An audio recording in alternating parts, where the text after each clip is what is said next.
ఇంద్రకీలాద్రిపై దేవి శరన్నవరాత్రి ఉత్సవాలు అంగరంగ వైభవంగా ప్రారంభమయ్యాయి. మొదటి రోజు అమ్మవారు శ్రీ బాలత్రిపుర సుందరీదేవిగా భక్తులకు దర్శనమిస్తున్నారు.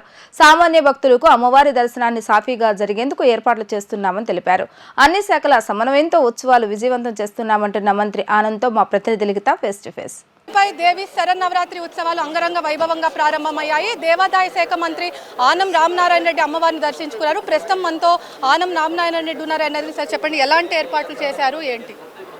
క్యూ లైన్లలో భక్తులందరూ కూడా దర్శనం చేసుకోవడానికి పూర్తి స్థాయి ఏర్పాట్లు పూర్తయ్యాయి. దాని ప్రకారం దర్శనాలు జరుగుతున్నాయి, మొదలుపెట్టారు. అమ్మవారి దగ్గర కూడా ఎలాంటి ఇబ్బంది లేకుండా దర్శనాలు జరుగుతూ ఉన్నాయి.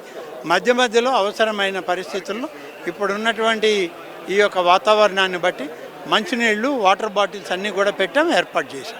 సార్ అదేవిధంగా మూలా నక్షత్రం రోజు చంద్రబాబు సమర్పిస్తారు, దానికి తగ్గట్టు ఎలాంటి ఏర్పాట్లు చేశారు ఏంటి? పూర్తిగా అన్ని ఏర్పాటు చేశామమ్మా. ముఖ్యమంత్రి గారి స్థాయికి తగ్గట్టు ఏర్పాట్లు జరుగుతాయి. మొత్తం మీద చూసుకున్నట్లయితే భక్తులకు ఎలాంటి అసౌకర్యాలు కలగకుండా కూడా అన్ని ఏర్పాట్లు కూడా చేశామని చెప్పి తొలి రోజు అమ్మవారిని శ్రీ బాలా త్రిపుర సుందరీ దేవిగా దర్శించుకోవడం, అదేవిధంగా సామాన్య భక్తులకు పెద్దపీట వేసేందుకు కూడా అన్ని ఏర్పాట్లు చేశామని చెప్పి కూడా ఇక్కడ మంత్రి అయితే చెప్తున్నారు. ఇది ఇక్కడ ఉన్న పరిస్థితి.